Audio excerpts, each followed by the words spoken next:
Welcome to Hindi time. ఈ రోజు మనం ఈ వీడియోలో 10th class AP new syllabus లో బడే భాయ్ సాహబ్ క్వశ్చన్ ఆన్సర్స్ నేర్చుకుందాము। ఇంతకు ముందు 1 పంపించాను మీకు, అది చూడకపోతే తప్పకుండా చూడండి। ఇది పార్ట్ 2।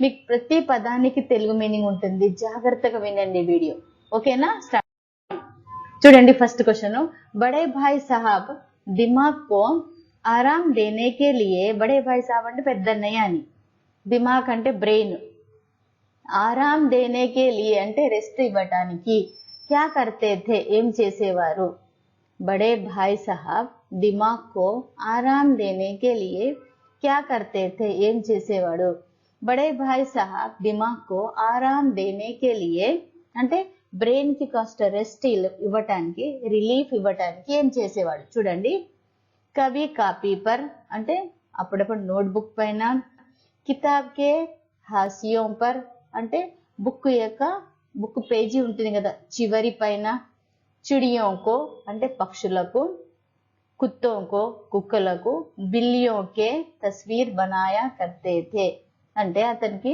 బోర్ కొట్టినప్పుడు నోట్బుక్ పైన కానీ పుస్తకాల పేజీకి చివర్లో పక్షులు, కుక్కలు, పిల్లుల యొక్క బొమ్మలను గీసేవాడు। తస్వీర్ అంటే బొమ్మలు, బనాయా కర్తే థే తయారు చేసేవాడు। कभी कभी एक ही नाम या शब्द या वाक्य 10-20 बार लिख डालते थे అప్పుడప్పుడు ఒకే పదం కానీ ఒక మాట కానీ ఒక పేరు కానీ 10 సార్లు 20 సార్లు రాస్తూనే ఉండే, అప్పుడు మనం కూడా బోర్ కొడితే ఒకే పేరుని 10 సార్లు రాస్తాం కదా, అలాగనే తను కూడా బోర్ కొట్టినప్పుడు 10 సార్లు కానీ 20 సార్లు కానీ రాస్తూ ఉండేవాడు। చదువుతున్న జాగ్రత్తగా వినండి। బడే భాయ్ సాహబ్ దిమాగ్ కో आराम देने के लिए कभी कॉपी पर, किताब के हाशियों पर चिड़ियों, कुत्तों, बिल्लियों के तस्वीरें बनाया करते थे। कभी कभी एक ही नाम या शब्द या वाक्य 10-20 बार लिख डालते थे ఒకే దాన్ని 10 సార్లు కానీ 20 సార్లు కానీ రాసేవారు। कभी शेर को बार बार सुंदर अक्षरों में నకల్ కర్తే థే అప్పుడప్పుడు ఏదన్నా ఒక పోయం తీసుకుని అదే పోయాన్ని చూసి చక్కగా నీట్ హ్యాండ్ రైటింగ్ లో రాసేవాడు। ఇక్కడ షేర్ అంటే పోయము, పద్యము। కభీ ఏక్ హీ షేర్ కో బార్ బార్ అంటే చాలా సార్లు, సుందర్ అక్షరమే నకల్ కర్తే థే అంటే ఆ పోయాన్ని చూసి నీట్ హ్యాండ్ రైటింగ్ లో వేరే బుక్ లో రాసేవాడు। కభీ నిరర్ధక్ శబ్దం కో లిఖతే థే అప్పుడప్పుడు అర్థం లేని పదాలను రాసేవాడు। కిసి ఆద్మీ కా చిత్ర ఖీస్తే థే అప్పుడప్పుడు మనిషి బొమ్మని కూడా గీసేవాడు। చూడండి, కవి ఏక్ షేర్ కో బార్ బార్ సుందర్ అక్షరం మే నకల్ కర్తే థే అంటే కాపీ చేసేవాడు। కవి నిరర్ధక్ శబ్దం కో లిఖతే థే, కిసి ఆద్మీ కా చిత్ర ఖీస్తే థే। छोटे भाई ने अपनी पढ़ाई का टाइम टेबल बनाते समय क्या क्या सोचा, చిన్న తమ్ముడు చదువుకోవడానికి టైం టేబుల్ తయారు చేస్తాడు, తయారు చేసినప్పుడు ఏం ఆలోచించాడు, और फिर उसका पालन क्यों नहीं कर पाया దాన్ని ఎందుకు పాటించలేకపోయాడు। టైం టేబుల్ తయారు చేశాడు, తయారు చేసేటప్పుడు ఏమనుకున్నాడు, అనుకున్నది ఎందుకు చేయకపోయాడు అనేది క్వశ్చన్। छोटे भाई ने मन लगाकर पढ़ने के लिए अपने సువిధా అనుసార్ టైం టేబుల్ బనాయా కాన్సంట్రేషన్ పెట్టి చదువుకోవటానికి తనకు ఇష్ట అనుసారంగా టైం టేబుల్ ను తయారు చేశాడు।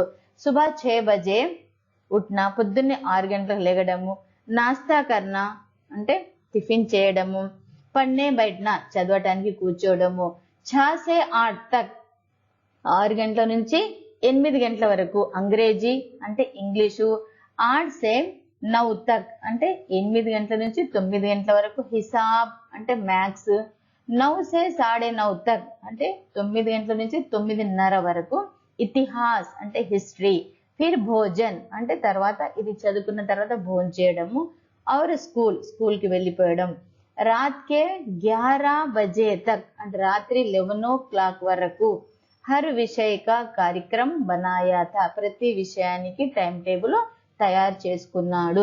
చూడండి, 6 గంటల నుంచి 6 గంటలకు లెగడము, టిఫిన్ చేయడము, 6 గంటల నుంచి 8 గంటల వరకు ఇంగ్లీషు, 8 నుంచి 9 గంటల వరకు మ్యాథ్స్, 9 నుంచి 9:30 వరకు హిస్టరీ, మరి భోంచేయడం, స్కూల్కి వెళ్ళడం. రాత్రి 11 వరకు ఏమేం చదవాలనేది టైం టేబుల్ తయారు చేసుకున్నాడు. మళ్ళీ చదువుతున్న వినండి. छोटे भाई ने मन लगाकर पढ़ने के लिए अपने सुविधा अनुसार टाइम टेबल बनाया. सुबह 6 बजे उठना, नाश्ता करना, पढ़ने बैठना. 6 से 8 तक अंग्रेजी, 8 से 9 तक हिसाब, 9 से 9:30 तक इतिहास, फिर भोजन और स्कूल. रात के 11 बजे तक हर विषय का कार्यक्रम बनाया था. टाइम टेबल खेल कूद के लिए कोई स्थान ना था. टाइम टेबल ఆడుకోవడానికి ఏ మాత్రం కటాయించలేదు.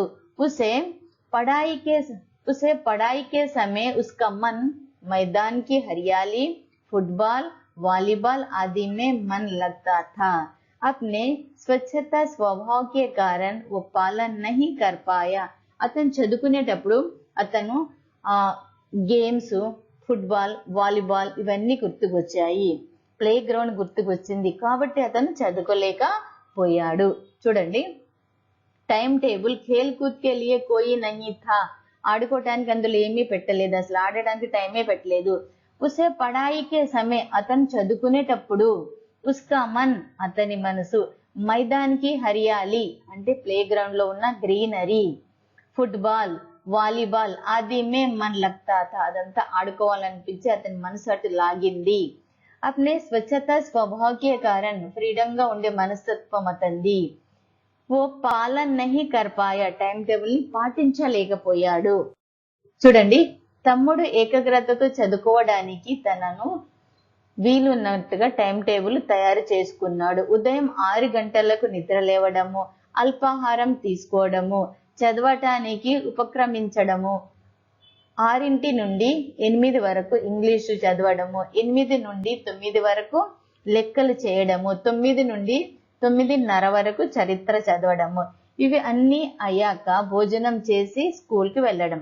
ఇలా రాత్రి 11 వరకు ప్రతి సబ్జెక్టు కొరకు సమయం కేటాయించడం పడింది. కానీ టైం టేబుల్లో ఆటలకు చోటు లేదు. అతనికి చదివేటప్పుడు విశాలమైన మైదానాలు, పచ్చతనము, ఫుట్బాల్, వాలీబాల్ ఆటలు మొదలుగున్న వాటిపైన ఆసక్తి ఉండేది. తన సహజ స్వభావం వలన తను రూపొందించుకున్న టైం టేబుల్ ని అనుసరించలేకపోయాడు. చూడండి, నెక్స్ట్ క్వశ్చన్. एक दिन जब गिल्ली डंडा खेलने के बाद छोटा भाई बड़े भाई साहब के सामने पहुंचा तो उनकी क्या प्रतिक्रिया हुई. ఒక రోజు చిన్న తమ్ముడు క్రికెట్ ఆడుకొని పెద్దన్నయ్య ఎదురుగా వచ్చాడు కదా, అప్పుడు పెద్దన్నయ్య ఏమన్నాడు అని. ఏక్ దిన్ గుల్లి డండా ఖేల్నే కే బాద్, ఒక రోజు క్రికెట్ ఆడిన తర్వాత ఛోటా భాయ్ కా సామ్నా బడే భాయ్ సే హువా, చిన్న తమ్ముడికి ఎదురుగా పెద్దన్నయ్య వచ్చాడు. బడే భాయ్ నే ఉన్హే బహుత్ డాటా, బాగా కోప్పడ్డాడు. ఉన్హోనే పడాయి పర్ ధ్యాన్ దేనే కే లియే కహా, అతను చదువు మీద కాన్సంట్రేషన్ పెట్టురా, ఆటల మీద కాదని అన్నాడు. ప్రథమ్ ఆనే పర్ ఘమండ్ నహీ కర్నా హై, క్లాస్ లో ఫస్ట్ వచ్చాడని నువ్వు బాగా గర్వపడకూడదు. घमंड ने रावण जैसे शक्तिशाली को भी बर्बाद कर दिया है. ఈ గర్వం అనేది శక్తివంతమైన రావణుని కూడా సర్వనాశనం చేసింది.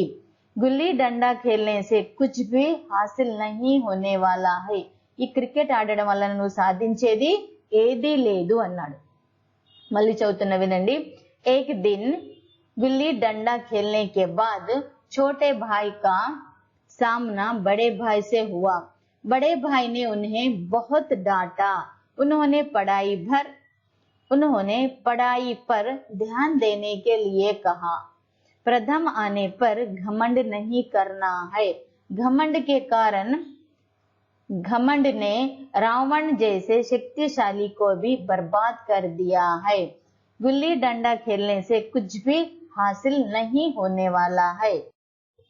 ఒక రోజు కర్రె బిల్ల ఆట ఆడిన తర్వాత తమ్ముడు అన్నకు ఎదురుపడ్డాడు. అన్నయ్య బాగా మందలించాడు.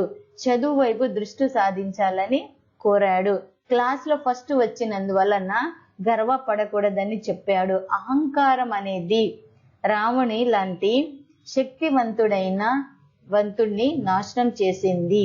కర్రబిల్ల ఆడితే సాధించేది ఏమీ లేదు అని చెప్పాడు. చూడండి, నంబర్ ఆఫ్ టైమ్స్ వీడియో వినండి, వింటేనే మీకు త్వరగా వస్తుంది. ఓకేనా? వీడియో లైక్ చేయండి, షేర్ చేయండి. మీకు ఏమైనా డౌట్స్ ఉంటే కామెంట్ సెక్షన్ లో కామెంట్ చేయండి. ఒకవేళ మీరు స్పోకెన్ హిందీ నేర్చుకునే వాళ్ళైతే ఈ వీడియోను 10th క్లాస్ చదివే స్టూడెంట్స్ ని తప్పకుండా పంపించండి.